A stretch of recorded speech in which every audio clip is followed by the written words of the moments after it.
안녕하세요. 수익의 달인 수달스탁입니다. 2020년 10월 27일 오전장 미리 보기 시간입니다. 자, 어제 한국장 분위기 너무 안 좋았었죠. 네, 코스피도 힘들었지만 코스닥 특히 너무 힘든 하루였습니다. 거의 장 막판까지 끝없이 밀어내려서 한 마이너스 4% 가까운 위치까지 갔다가 그래도 마이너스 3.7% 정도 마감을 했는데, 바통을 이어받아서 진행이 되는 유럽장과 미국장 모두 다 최악의 흐름으로 마감이 됐습니다. 전 세계가 아주 파랗게 물들었죠. 확실히 지수 분위기는 계속해서 안 좋습니다. 안 좋고요. 이제는 스윙포트에 추가 매수를 안 하고 관망하는 게 아니고, 추세가 방향이 바뀐다 싶으면 가지고 있는 스윙포트에서도 손절이 필요한 시기입니다. 그래서 어느 정도 결단이 필요한 시기인데, 아직까지 손절을 손으로 진짜로 이제 손절을 아예 시행을 해야 되는 시점까지는 아니고요. 이제 염두에 두고 오늘, 내일, 이번 주의 흐름에 맞춰서 그 손절을 필요하다면 반드시 진행해야 되는 시기가 지금 시점입니다. 일단은 미국장과 해외장 모두 빠진 이유는 재료로서 따지자면 코로나 재확산 이슈를 따져요. 근데 사실 이거는 사실 명목에 불과하다라고 밖에 생각을 할 수 없고요. 왜냐면 코로나 재확산에 대한 이슈는 부각이 된 지가 이미 몇 달이 넘었어요. 그리고 최근에 좀 가파르게 올랐다, 이게 결국은 재료로서 부각이 되고 있다고는 하지만, 결국은 투자 심리가 지금 더 이상 호재로 받아들일 게 많지 않고 악재로 받아들일 것만 많이 남았다라는 게 주요하게 발생하고 있는 문제가 아닐까 생각해 볼 수 있을 것 같아요. 일단은 누가 봐도 지금 전세계 증시가 코로나 이후에 실물 경제에 타격이 있음에도 불구하고 작년에 만들어놨던 고점까지 뚫어 올리면서 무섭게 올라왔다는 것은 다 누구나 알고 있는 상황입니다. 그래서 실물 경제의 타격을 무시하고 올라왔기 때문에 이 부분에서 어느 정도 우리가 버블이라고 표현하는 이제 거품이 끼어 있는 것은 누구나 다 알고 있던 사실이었고요. 그렇기 때문에 작은 변화 혹은 작은 명목만으로도 이렇게 큰 폭의 등락을 만들 수가 있습니다. 다만 우리가 그러면 이제 이거는 명목 없이 그냥 흔들었으니까 흔드는구나 라고 생각할 거는 아닌 게요. 지금 앞에 먼저 말씀드렸다시피 실물 경제보다 증시가 많이 올라 있다는 건 언제든지 급락세가 쭉쭉 이어질 수 있다는 걸 의미를 해요. 거기에 대한 공포를 빠질 필요가 없지만, 만약에 그런 흐름으로 추세가 바뀐다라고 한다면 나는 내 포트 관리에서 반드시 손절이라는 걸 진행을 해야 됩니다. 그리고 아마 단타 위주의 장세가 될 수밖에 없을 테니까 한동안은 관망이 필요한 시기가 되겠죠. 그래서 일단은 지수가 이런 흐름으로 가고 있을 때 무조건 나는 전략 매도 버튼을 누른다, 그렇게 손절을 해야 된다라고 생각하기보다는, 지금 시장 같은 경우에는 일단은 아직까지는 그래도 상방에 대한 가능성이 열려 있는 상황이기 때문에 손절을 하더라도 분할 손절이 더 좋습니다. 그래서 어느 정도는 당연히 이제 미련도 많이 남으실 테니까 손절이 필요하다라고 말씀을 드렸을 때는 분할 손절로 차근차근 대응을 하시면 좋을 것 같아요. 일단 가장 중요하게 한국 시장에서 우리가 생각해야 될 거는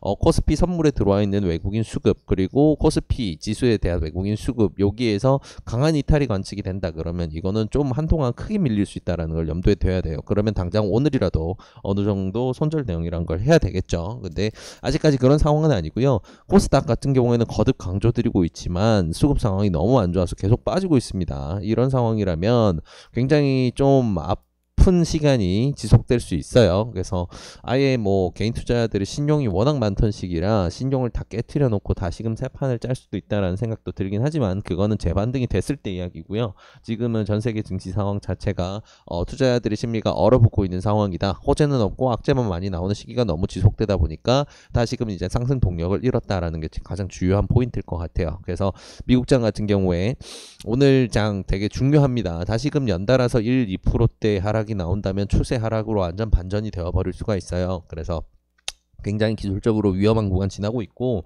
이런 부분에서 만약 위험한 방향으로 간다 싶으면 내 포트에 손절이 필요한 시기라는 거. 지금은 스윙포트를 스윙포트를 늘리고 이런 거를 생각하는 건 전혀 아닙니다. 절대 그래서는 안 되고요. 그 대신에 우리가 생각해 봐야 될 거는, 이제 손절이 필요할 때는 손절을 어느 정도 비중으로 해서 내 자산 비중 중에 현금을 얼마 정도 미리 확보해 둘 것인가에 대한 고민이에요. 그래서 거기에 대한 부분은 반드시 염두에 두시길 당부를 것들입니다. 네, 일단은 굉장히 힘든 장세가 계속 이어진다라고 밖에 우리가 볼 수가 없겠죠. 그 중에서 이제 특이점이 하방으로 더 발생을 했고요.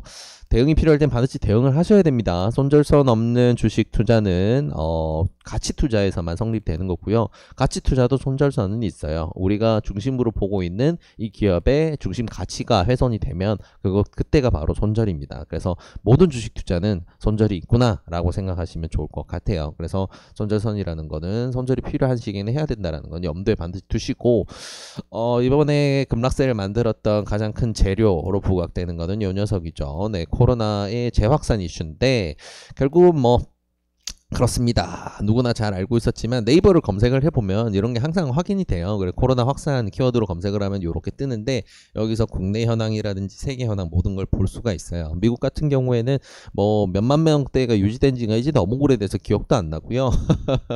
어제 같은 경우는 이제 8만 명대 1일 신규 확진자가 나와서 깜짝 놀랐겠죠. 근데 사실 몇 달 전부터 개인적으로 저는 뇌관이라고 생각했던 게 이 인도예요. 인도는 아시다시피 세계 제2위의 인구 수를 자랑을 하는데 위생 상태나 보건 상태는 굉장히 열악하죠. 그래서 코로나가 확산이 됐을 때 이런 무서운 전염병이 확대가 됐을 때 가장 걷잡을 수 없는 국가 중에 하나로 꼽을 수가 있습니다.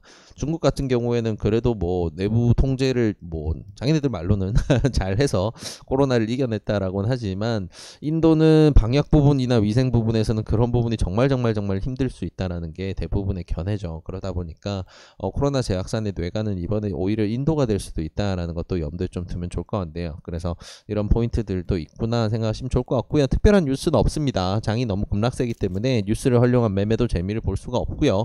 오히려 코로나가 이렇게 부각이 됐기 때문에 코로나 관련주 중에 몇 개 수급 괜찮은 녀석들만 조금 살펴보고 지켜보는 방향으로 오늘은 관망이 중요한 시기인 것 같습니다.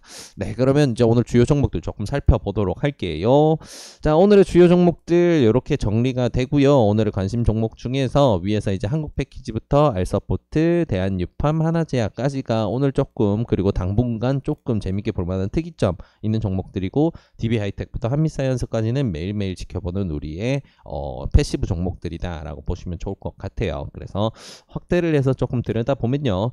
일단 한국패키지 같은 경우에는 우리가 포장재 관련주로 해서 리뷰도 한번 드렸습니다. 리뷰 드린 이후에 수익 구간을 한번 맛있게 주기도 했었고요. 굉장히 효자 노릇을 조금 해줬던 그런 녀석인데 그때 이후에 제대로 된 상승 파동은 없고 데드캣 정도만 한번 나오고 재미가 없었어요. 근데 수급 흐름에서는 좀 재밌는 특이점들이 보이고 있어요. 아직 자금 매수가 다 되지 않았다라고 볼 수가 있는데 이 친구가 앞에 이제 이번 파동을 앞에 큰 파동을 만들 때 만들었던 직전 저점 구간인 지금 현재 3,400원부터 3,200원 뚫어 올렸던 3,200원 요 구간은 굉장히 강한 지지선이 됩니다. 그래서 이 구간을 이탈하지 않고 장기 이평선을 딛고 뛴다면 이 친구는 지금 코로나 재확산 이슈가 시장에 워낙 부각이 되고 있기 때문에 요 녀석 같은 경우는 좀 강하게 튈 수도 있다라는 건 우리 염두에 두고 보시면 좋을 것 같고요. 재택근무 관련주, 화상회의 관련주 같은 그 섹터 이제 대장주 알서포트 같은 경우에는 차근차근 지분을 늘리고 있는 주체가 있어요. 그래서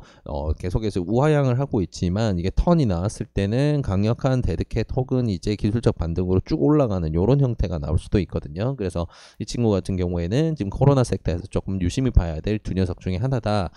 참고해서 보시면 좋을 것 같아요. 알서포트와 관련된 종목은 링네트도 있고 ECS라는 종목도 있습니다.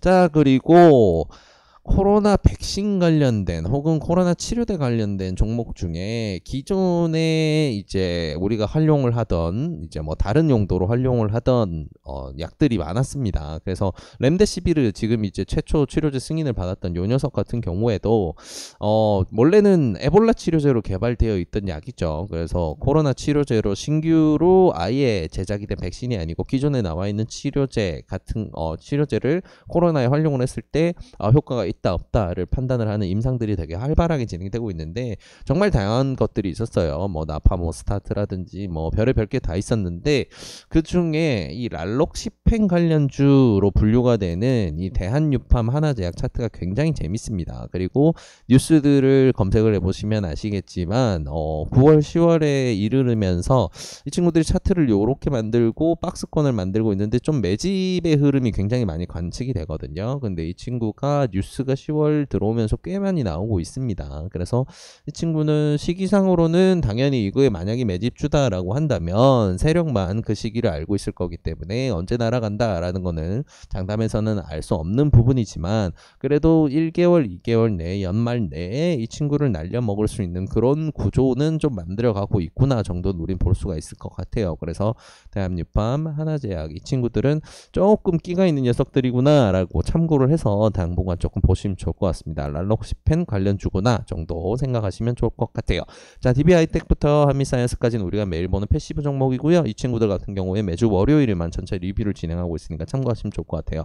그리고 추가적으로 이제 SK케미칼 같은 경우에는 지금 아스트라제네카에서 굉장히 좋은 뉴스들이 좀 들려오다 보니까 어제 지수가 안 좋음에도 불구하고 굉장히 강세를 보이고 마무리가 됐었죠. 그래서 이 친구 같은 경우에 아스트라제네카의 호재를 이어가고 지금 코로나 재확산 이슈에서도 호재를 볼 수 있는 내용이 많이 포함하고 있기 때문에 조금 쭉쭉 뻗는 몇 안 되는 대형주 중에 하나가 될 수도 있겠다라는 생각도 가질 수 있습니다. 그래서 지수가 안 좋은 상황이기 때문에 공격적으로 대응보다는 이거는 단타 대응이 가능하신 분들만 참고를 해서 활용을 하시기를 거듭 당부를 드립니다. 자, 오늘 오전장 미리 보기는 여기까지고요. 이 내용들 바탕으로 해서 오늘도 좋은 결과 있으시길 바랍니다. 화이팅입니다.